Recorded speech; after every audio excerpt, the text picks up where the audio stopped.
ବହୁ ବର୍ଷ ପୂର୍ବେ ବୋଧିଧର୍ମ ନାମକ ଜଣେ ବୌଦ୍ଧ ଭିକ୍ଷୁ ବୌଦ୍ଧ ଧର୍ମର ପ୍ରଚାର ପ୍ରସାର ନିମନ୍ତେ ଚୀନ ଯାଇଥିଲେ। ଖବର ପାଇ ସେଠାକାର ରାଜା ତାଙ୍କୁ ଭେଟିବା ପାଇଁ ଆସିଲେ। ତାଙ୍କୁ ସାକ୍ଷାତ କରି ରାଜା କହିଲେ, ମୋ ମନ ବହୁତ ବିଚଳିତ ଆଉ ସବୁବେଳେ ଅଶାନ୍ତ ରୁହେ। ଏଥିଯୋଗୁଁ ମୋତେ ବହୁତ ମାନସିକ ପୀଡ଼ା ସହିବାକୁ ପଡ଼େ। ଆପଣ ମୋତେ କୁହନ୍ତୁ, ମୁଁ କ'ଣ କରିବି ଯାହାଦ୍ୱାରା ମୋ ମନ ଶାନ୍ତ ହୋଇପାରିବ? ବୋଧିଧର୍ମ କହିଲେ, ରାଜନ, ତୁମକୁ କିଛି କରିବାର ନାହିଁ, ବାସ୍ ତୁମେ ତୁମ ମନକୁ ମୋ ପାଖକୁ ଧରି ଆଣ। ରାଜାଙ୍କୁ ଆଶ୍ଚର୍ଯ୍ୟ ଲାଗିଲା, ସେ କିଛି ବୁଝିପାରିଲେ ନାହିଁ। ବୋଧିଧର୍ମ କହିଲେ, କାଲି ସକାଳେ ଭୋର 4ଟାରେ ତୁମେ ଆସିବ, ଆଉ ମନେ ରଖ, ଏକୁଟିଆ ଆସିବ, କୌଣସି ସୈନ୍ୟ ସାମନ୍ତ ସହିତ ନୁହେଁ, ଆଉ ସାଥିରେ ନିଜ ମନକୁ ଧରି ଆଣିବ। ସମ୍ରାଟକୁ ବୋଧିଧର୍ମ କଥା ଶୁଣି ଆଶ୍ଚର୍ଯ୍ୟ ଲାଗିଲା। ସେ ସାରା ସମୟ ଭାବିବାକୁ ଲାଗିଲେ, ଇଏ କି ପ୍ରକାର କଥା କହୁଛନ୍ତି। କିନ୍ତୁ ପୁଣି ଭାବିଲେ, ଆଜି ଯାଏ ବହୁତ ପ୍ରୟାସ କରିସାରିଛି, କିନ୍ତୁ ମନର ମାୟାଜାଲରୁ ବାହାରି ପାରି ନାହିଁ। ୟାଙ୍କ କଥା ମାନି ଦେଖେ। କିନ୍ତୁ ସେ ଯେଉଁ କହିଛନ୍ତି ମନକୁ ସାଙ୍ଗରେ ଧରି ଆଣିବ, ଏ କି କଥା? ସେ କିଛି ବୁଝିପାରିଲେ ନାହିଁ। ଏପରି ଭାବି ଭାବି ରାତି ପାଇଲା। ସକାଳ ଭୋର 4ଟାରେ ସେ ବୋଧିଧର୍ମ ପାଖରେ ପହଞ୍ଚିଗଲେ।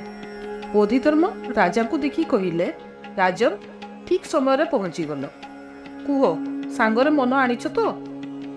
ରାଜା କହିଲେ, ଆପଣ କ'ଣ କହୁଛନ୍ତି? ମୁଁ ଯଦି ଏଠି ଉପସ୍ଥିତ ଅଛି, ମୋ ମନ ମଧ୍ୟ ଏଠାରେ ଅଛି, ଏବଂ ଏହାକୁ ମୁଁ କିପରି ବା ଛାଡ଼ି ଆସିପାରିବି?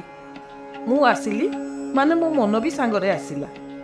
ବୋଧିଧର୍ମ କହିଲେ, ଆଚ୍ଛା, ତାହେଲେ ଏହା ଜଣାପଡ଼ିଗଲା, ମନ ତୁମ ସହିତ ଅଛି।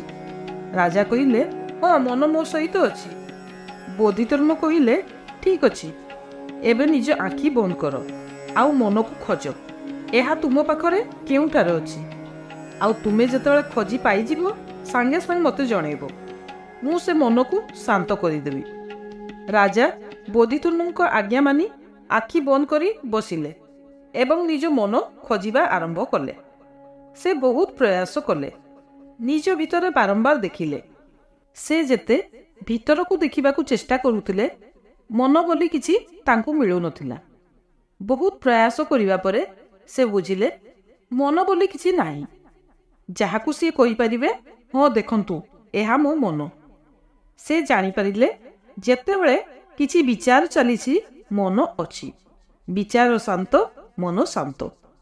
ସେ ବୁଝିଲେ, ମନ ବୋଲି କୌଣସି ଜିନିଷ ନାହିଁ, ବିଚାର ହିଁ ମନ। ଏହା ଏପରି ଗୋଟେ ଜିନିଷ, ଏହାକୁ କିଛି କରାଯାଇପାରିବ ନାହିଁ। ଏହା ଯେପରି ଅଛି, ତାକୁ ସେପରି ହିଁ ସ୍ୱୀକାର କରିବାକୁ ପଡ଼ିବ। ସେ ବୁଝିଗଲେ, ମନ କେବଳ ବିଚାରର ସମୂହ, ଯାହା ଆମର ବେହୋସି ଦ୍ୱାରା ଉଠୁଛି। ଆଉ ଆମେ ଯଦି ସତର୍କ ହୋଇଯାଉଛୁ, ତାହେଲେ ମନ ତାର ଖେଳ ଖେଳିପାରିବ ନାହିଁ। ଏହା ଆସ୍ତେ ଆସ୍ତେ ଶାନ୍ତ ହୋଇଯିବ। ବହୁ ସମୟ ଏପରି ଧ୍ୟାନସ୍ଥ ରହିବା ପରେ ସମ୍ରାଟ ଆଖି ଖୋଲିଲେ। ବୋଧିଧର୍ମଙ୍କ ଆଗରେ ନତମସ୍ତକ ହେଲେ। ପ୍ରଣାମ କରି କହିଲେ, ଆଜି ପର୍ଯ୍ୟନ୍ତ ମୁଁ ମନକୁ କେବେ ବି ଖୋଜି ନାହିଁ। ମନ ଦ୍ୱାରା କେବଳ କଷ୍ଟ ପାଇଛି। ମନ ଯେପରି ମୋତେ ନଚେଇଛି, ମୁଁ ସେପରି ନାଚିଛି। ମୋ ଜୀବନରେ ଶାନ୍ତି ସରିଯାଇଥିଲା, ଏବଂ ଏବେ ଯେବେ ମୁଁ ଖୋଜିଲି, ମୁଁ ପାଇଲି, ମନ ବୋଲି କିଛି ନାହିଁ। ରାଜାଙ୍କ କଥା ଶୁଣି ବୋଧିଧର୍ମ ହସିଲେ ଓ କହିଲେ, ତାହେଲେ ରାଜନ, ଏବେ ତୁମ ମନ ଶାନ୍ତ ହୋଇଗଲା। ସେ ପୁଣି କହିଲେ, ରାଜନ, ମନେ ରଖ, ତୁମକୁ ଯେତେବେଳେ ଲାଗୁଛି ତୁମ ମନ ଅଶାନ୍ତ, ତେବେ ନିଜ ଭିତରେ ଦେଖିବାକୁ ଚେଷ୍ଟା କର ଆଉ ଖୋଜ, ଅଶାନ୍ତି କେଉଁଠି, କଷ୍ଟ କିଏ ଦେଉଛି। ଆଉ ଏପରି ଖୋଜିଲେ ତୁମେ ଅଶାନ୍ତି ବୋଲି କିଛି ପାଇବ ନାହିଁ, କିନ୍ତୁ ତୁମେ ନିଜର ସ୍ୱକୁ ପାଇଯିବ, ଯାହା ଆନନ୍ଦ ସ୍ୱରୂପ। ଫ୍ରେଣ୍ଡସ୍, ଆମେ ସମସ୍ତେ ଏହି ମନର ମାୟାଜାଲରେ ପଡ଼ି ବହୁତ କଷ୍ଟ ପାଉଛୁ, ଆଉ ମାନସିକ ପୀଡ଼ା ବହୁତ କଷ୍ଟଦାୟକ। ଆମେ ଆଜି କଷ୍ଟ ପାଉଛେ କାରଣ ସେ ସମ୍ରାଟ ପରି ଆମେ କେବଳ କଷ୍ଟ ପାଉଛେ, ସେଥିରୁ ବାହାରିବାକୁ ଚେଷ୍ଟା କରିନାହୁଁ। ଆମ ମନକୁ କେବେ ଖୋଜିନାହୁଁ। ଆମେ ନିଜ ଭିତରେ ଦେଖିବାକୁ ଚେଷ୍ଟା କରିନାହୁଁ। ଆମେ ବି ଯଦି ନିଜ ଭିତରେ ଦେଖିବା, ଆମେ ପାଇବା, ମନ କେବଳ ସୁଖକର ଏବଂ ଦୁଃଖକର ବିଚାରର ସମୂହ। ଭଲ ବିଚାର ଆମକୁ ଖୁସି ଦିଏ ଏବଂ ଆମେ ଖୁସି ହେଉ। ଯେତେବେଳେ ନେଗେଟିଭ ବା ଦୁଃଖକର ବିଚାର ଆମକୁ କଷ୍ଟ ଦିଏ ଆଉ ଆମେ ପୀଡ଼ିତ ହେଉ। ଆମେ ଯେତେବେଳେ ସଜାଗ ହୋଇଯାଉ ଆଉ ଆମ ବିଚାର ସବୁର ସାକ୍ଷୀ ହେବାକୁ ଲାଗୁ, ଅର୍ଥାତ୍ ବିଚାର ସହିତ ଜଡ଼ିତ ନ ହୋଇ ତାକୁ କେବଳ ୱିଟନେସ୍ କରୁ। ବିଚାର ଆସୁଛି ଏବଂ ଯାଉଛି, ଆମେ କେବଳ ଦ୍ରଷ୍ଟା ହୋଇ ତାକୁ ଯେତେବେଳେ ଦେଖିବାକୁ ଲାଗୁ, ତାହା ଆଉ ଆମ ଉପରେ ପ୍ରଭାବ ପକାଇପାରେ ନାହିଁ ଆଉ ଆସ୍ତେ ଆସ୍ତେ ଆମେ ବିଚାର ଶୂନ୍ୟ ହେବାକୁ ଲାଗୁ। ସୋ ବିଚାରଗଣ ଅର୍ଥାତ୍ ମାଇଣ୍ଡ ଭ୍ୟାନିସ୍, ତେଣୁ ମାନସିକ ଦୁଃଖ ବି ଭ୍ୟାନିସ୍।